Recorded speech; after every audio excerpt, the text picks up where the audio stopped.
பதுங்கி பாயறதுக்கு ரெடியா இருக்கும்னு அர்த்தம். பிரச்சனைகளை சொல்றேன், நீங்க இல்ல.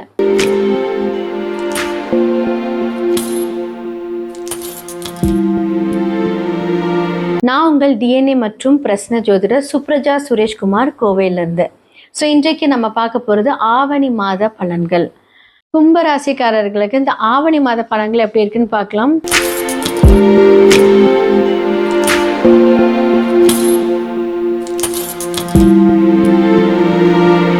ராசிநாதன் அப்படின்னு சொல்லக்கூடிய சனி பகவான் வந்து உங்களுக்கு 7.5 நாட்டு சனியில் உங்களுக்கு வந்து பாத சனியாக வந்து ஆக்டிவேட் ஆகிட்டு இருக்காரு. அப்போது பாத சனி அப்படிங்கிறது கால் முட்டியிலிருந்து பாதம் வரைக்கும் அந்த பிரச்சனை, ஏதாவது ஒரு அடிபடுறது, அந்த மாதிரி பட்ட காலே படும் அப்படின்னு சொல்லுவாங்களா, அந்த மாதிரியான ஒரு விஷயங்கள் நடக்கும். ஸோ உங்களுடைய 2 அப்படின்னு சொல்லக்கூடிய குரு பகவான், 2-11 அப்படின்னு சொல்லக்கூடிய குரு பகவான் உங்களுடைய 6ஆம் வீட்டில் இருக்கார். அப்போ என்னாகும் அப்படின்னா மறைமுக எதிரிகள் மூலியமாக சில மேனிப்புலேஷன்ஸ் இப்போ உங்களுக்கு நடக்கும். வேலையிலலாம் போகிறீங்க அப்படின்னா உங்களுடைய நீங்கள் வந்து உங்களோட திறமையை காமிப்பீங்க, அதற்கான ஒரு ரெக்கக்னேஷன் இந்த காலகட்டத்தில் கிடைக்காது. நீங்கள் பிஸ்னஸ் பண்ணுறீங்க அப்படின்னா புது புது தொழில் நீங்கள் ஸ்டார்ட் பண்ணுவீங்க. எப்படின்னா செவ்வாய் பகவான் வந்து பார்த்தீங்கன்னா 3-10 செவ்வாய் வந்து இப்போ 5ஆம் இடத்துல இருக்கு. அப்போ என்னாகும் அப்படின்னு ஏதோ ஒரு வகையில் ஒரு கடன் வாங்கியாவது ஒரு பெரிய பிஸ்னஸ் நீங்கள் இப்போ ஸ்டார்ட் பண்ணிடுவீங்க. ஆனால் அவர் வந்து இப்போ 7ஆம் வீட்டில் இருக்காரு. ஸோ சமுதாயம் சார்ந்த ஒரு தொழில் நீங்கள் வந்து ஒரு சூப்பராக ஓஹோன்னு கொண்டுட்டு போவீங்க. வேலைக்கு போகிறவங்களுக்கு மட்டும்தான் பிரச்சனை. ஸோ தொழில் ரீதியான பிரச்சனைகள் வந்து பார்த்தீங்கன்னா இவ்வளோ நாள் பிரச்சனை இருக்கிறது இப்போ கொஞ்சம் சார்ட் அவுட் ஆயிருக்கும். நிறைய பிரான்ச்சஸ் ஓப்பன் பண்ணுவீங்க. பெரிய லெவல் ஆஃப் இப்போ பிஸ்னஸ் மேனை பற்றி தான் நான் பேசிகிட்டு இருக்கேன். அப்போ ஒவ்வொரு முயற்சிகளும் நீங்கள் கொண்டுட்டு போவீங்க. ஆனால் ஏதாவது ஒரு இன்ஸ்ட்ரக்ட், ஏன்னா வழிகாட்டுதல் அப்படின்னு சொல்ல கூட 6 மறைந்து இருக்கிறாரு இல்லையா. அப்போது என்னாகும் அப்படின்னா 6 அந்த விஷயங்கள் ஆக்டிவேட் ஆகும் போதே வந்து ஏதாவது ஹெல்த் இஷ்யூஸ் கொடுத்துக்கிட்டே இருப்பார். அப்போ அதற்கான ஒரு செலவுகள், இந்த பக்கம் ஒரு விஷயம் பிஸ்னஸ் ஸ்டார்ட் பண்ணி வேலைக்கு போனாலுமே இந்த பக்கம் ஏதாவது ஒரு ஹெல்த் ரிலேட்டட் அண்ட் ஒரு கன்ஃபியூஷன் எல்லாமே கொடுத்துக்கிட்டே இருப்பார் கும்பம்க்கு இந்த காலகட்டத்தில். ஸோ 2க்குரிய குரு வந்து பார்த்தீங்கன்னா 6ஆம் வீட்டில் உச்சமாக இருக்காரு. ஸோ குடும்பத்தில் எடுக்கக்கூடிய ஒரு முக்கியமான முடிவுகள் இந்த மாதத்தில் வேண்டாம், இந்த வருடத்திலே வேணான்னு சொல்லுவேன். 27க்கு மேலே ஏதோ புதுசாக ஒரு கல்யாணம், திருமணம் எதுவாக இருந்தாலும் பண்ணிக்கலாம். ஸோ 7.5 நாட்டு சனி வந்து பார்த்தீங்கன்னா கடந்த 2.5 வருஷமாக வந்து இருக்க போகிறாரு. அது முடியறதுக்கு அப்புறமா வந்து பார்த்தீங்க அப்படின்னா அப்பாடா அப்படிங்கிற மாதிரி இருக்கும். ஹெல்த் இஷ்யூஸு, அதற்கான விரயங்கள் தான் இந்த டைமில் நிறையா இருக்கும். ஸோ திருமணம் ஆகாதவங்களுக்கு வந்து பார்த்தீங்கன்னா 7ஆம் இடத்துல ரொம்ப ஸ்ட்ராங்கான ஒரு மனைவி. ஸோ தடை தாமதத்தை கொடுக்கும்போது என்னாகும் அப்படின்னா சில டிரான்சிட் பாதங்கள் மாறும்போது என்னென்னா அதற்கான ஸ்டெப் எடுக்கிறதுக்கு உண்டான விஷயங்கள் வரும்போதே முடிச்சிருங்க. இல்லை நான் இதோட பெட்டராக போகிறேன், இன்னொரு எனக்கு இந்த பொண்ணு பிடிக்கல, இதோட பெட்டர் ஆப்ஷன் பார்க்குறேன் அப்படின்னா அது என்ன ஆகும், ஒன்ஸ் நீங்கள் உங்களோட இதில் அதை ஆக்டிவேட் பண்ணி தள்ளி போட்டீங்க அப்படின்னா அப்புறம் என்னாகும் அப்படின்னா இன்னொரு 10 இயர்ஸ் கழிச்சு தான் அந்த கல்யாணம் நடக்கும். நான் ஃபார் எக்ஸாம்பிள் சொல்கிறேன். முடிஞ்சளவுக்கு ஒரு நல்ல வரன் வருது, அதை முடிச்சுக்க பாருங்க. இல்லைன்னா திருமணம் தடை தாமதம் ஆகும். ஸோ இப்போ ஆல்ரெடி தடை தாமதத்தில் இருக்கிறவங்களுக்கு இப்போ திருமணம் யோகமும் இருக்குது. இல்லை சனி பகவான் எல்லாத்தையுமே வந்து என்ன பண்ணுவார் அப்படின்னா அதை வந்து இது பண்ணுவார். ஸோ குடும்பத்துக்கு அப்படின்னு சொல்லக்கூடிய பிரச்சனைக்குரிய கிரகம் வக்கரமாக இருக்குது. ஸோ டிசம்பருக்குள்ளே வந்து உங்களுக்கான ஒரு அதிர்ஷ்டங்கள் வரப்போகுது. நிறைய பேர் வெளிநாடு பயணங்கள், ஸோ வேலைக்குரிய விஷயங்கள், அடுத்தடுத்த விஷயங்கள் வந்து கொஞ்சம் ஹார்ட் ஒர்க் பண்ணி அதை வந்து சாதிக்கிற ஒரு விஷயங்கள் நடக்கும். ஸோ குடும்பத்தில் புது முடிவுகள் மூலியமாக விரயங்கள். ஸோ ஏதாவது வீடு கட்டுறீங்க, இல்லை லேண்ட் வாங்குறீங்க, அதற்கான ஒரு விரயங்கள் இந்த காலகட்டத்தில் இருக்கும். ஸோ அது ஆக்டிவேட் ஆகட்டும். ஸோ குரு வந்து பார்த்தீங்க அப்படின்னா 2க்குரியர் வந்து 6ஆம் வீட்டில் இருந்தாலுமே அது சந்திரன் உங்களுக்கு வந்து நல்லபடியாக இருக்கும்போது உங்களுக்கு அது எல்லாமே ஃபேவரபுளாகும். மாணவர்கள் எல்லாருமே வந்து பார்த்தீங்க அப்படின்னா படிக்கிற அப்படிங்கிற ஒரு விஷயத்தில் வந்து பார்த்தீங்கன்னா கொஞ்சம் ஹார்ட் ஒர்க் பண்ணியே ஆகணும் இந்த காலகட்டத்தில். ஸோ 10th ஆர் +2 படிக்கிறீங்கன்னா இப்போ இருந்தே கொஞ்சம் வந்து அதை கன்சிடர் பண்ணி நல்லா படிக்க ஆரம்பிச்சிருங்க. ஏன்னா சனி பகவான் அந்த மந்தத்தன்மையை கொடுப்பாரு. ஹார்ட் ஒர்க் பண்ணுங்கள், நிறைய விஷயங்கள் படிங்க, நிறைய டியூஷன் போங்க. இல்லை உங்களால் டியூஷன் போக முடியல, வீட்டில் உட்காந்தோன்னா நல்லா படிங்க. எவ்வளோக்கு எவ்வளோ நீங்கள் வந்து ஹார்ட் ஒர்க் பண்ணுறீங்களோ அந்த மந்தத்தன்மையை ரொம்ப ஸ்பீடாக பண்ணி கொடுத்துருவாரு. ஸோ இந்த மாதிரி ஹேண்டில் பண்ணுங்கள், ரொம்ப நல்லாயிருக்கும். நிறைய நல்ல பண்டிகைகள் இந்த மாதத்தில் வரப்போகுது. கோகுலாஷ்டமி, அடுத்ததாக வந்து விநாயகர் சதுர்த்தி, மலையாளிஸ் ரொம்ப சிறப்பாக கொண்டாடப்படுகிற ஓணம் பண்டிகை. ஸோ இது எல்லாமே ரொம்ப ரொம்ப ஒரு சிறப்பான விஷயங்கள் வந்து இந்த மாதத்தில் நடக்க போகுது. அடுத்ததான் வந்து இந்த உலகத்தில் நடக்கக்கூடிய சில மாற்றங்களை பற்றி நம்ம பார்ப்போம். பொதுவாக என்ன மாதிரியான காம்பினேஷன் இருக்குது அப்படிங்கிறதையும் நம்ம பார்ப்போம். சூரியன், கேது, புதன் இவங்க எல்லாருமே வந்து காலபுருஷ தத்துவத்தின் 5ஆம் வீட்டில் வந்து சேர்க்கை பெறுகிறார்கள். இந்த காம்பினேஷன் வந்து ஆல்ரெடி வந்து கும்பத்தில் ராகு இருக்காங்க, கடக வீட்டில் வந்து குரு தனித்து நிற்கிறார், அப்புறம் மிதுன வீட்டில் செவ்வாய் தனித்து நிற்கிறாங்க.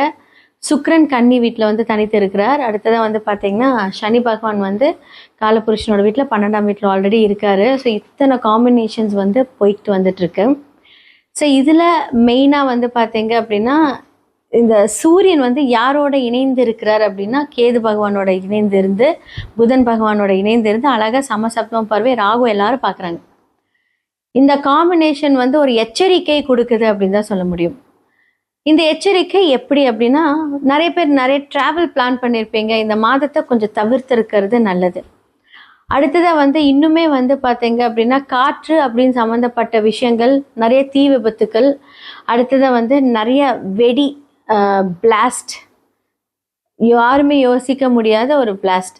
இது வந்து இதே காம்பினேஷன் நம்ம வந்து இதுக்கு முன்னாடி நம்ம பார்த்துருக்கோம்.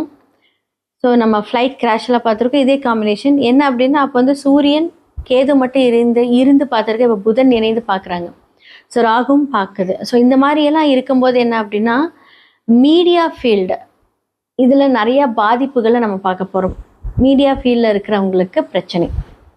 அதே மாதிரி வந்து கெமிக்கல் ஃபேக்ட்ரிஸ், ட்ராவலிங் பண்ணுறவங்க, இதெல்லாம் கொஞ்சம் யோசித்து நீங்கள் வந்து இந்த மாதத்தை கொஞ்சம் கடந்தீங்கன்னா ரொம்ப நல்லாயிருக்கும் அப்படின்னு தான் நான் சொல்லுவேன்.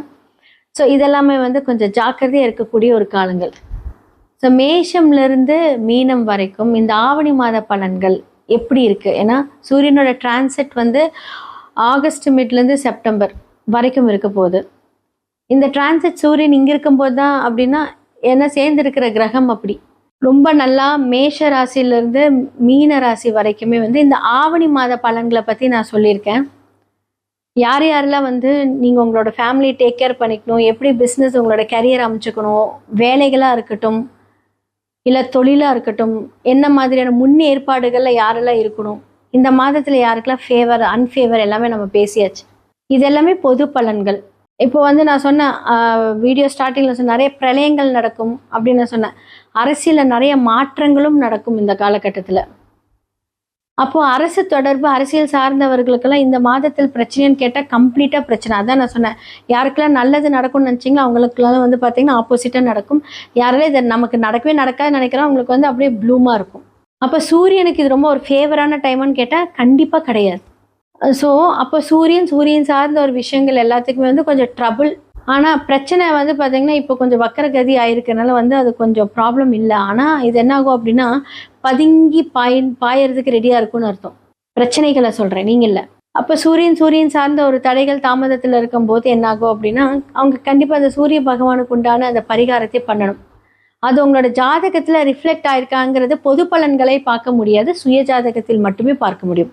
என்ன மாதிரியான பரிகாரங்கள் பண்ணால் நிறைய பேர் எங்கிட்ட வந்து சொல்லுவாங்க, மேம் நான் எல்லா கோயிலுக்கும் போயிட்டு நானே சில கோயில்களெல்லாம் சொன்னேன், இதெல்லாம் போயாச்சுன்னு எனக்கு எதுவும் நடக்கலை.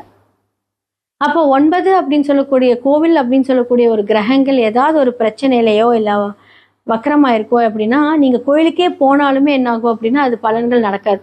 அப்புறம் எப்படி நீங்கள் கோயில் பலன்கள் சொல்கிறீங்க அப்படின்னா நீங்கள் மனதார வேண்டிட்டு வரீங்க தெரியுமா, அப்போ அந்த இம்பேக்ட் கம்மியாகும்.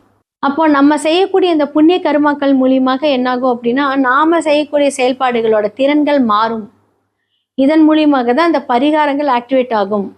அது எப்போ ஆகும்?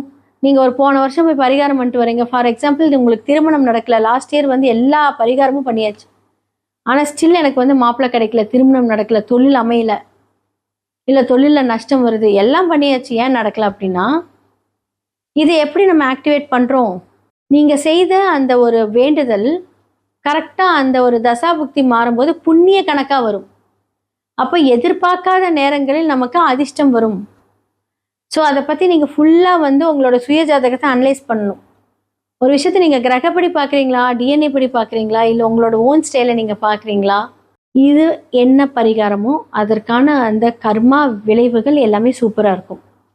சுய ஜாதகத்தை பாருங்கள். ஸோ ஸ்டோன்ஸ் மூலிமா ஆக்டிவேட் பண்ணலாம். அண்டு வாஸ்து பிரச்சனைகள் எதுவாக இருந்தாலும் நீங்கள் அழைக்கலாம். எல்லாத்துக்குமே சொல்யூஷன், தி பெஸ்ட் சொல்யூஷன் இருக்குது. கண்டிப்பாக இதே மாதிரியான ஒரு விஷயங்கள் அடுத்தடுத்த இதில் உங்களை நான் வந்து சந்திக்கிறேன். வணக்கம்.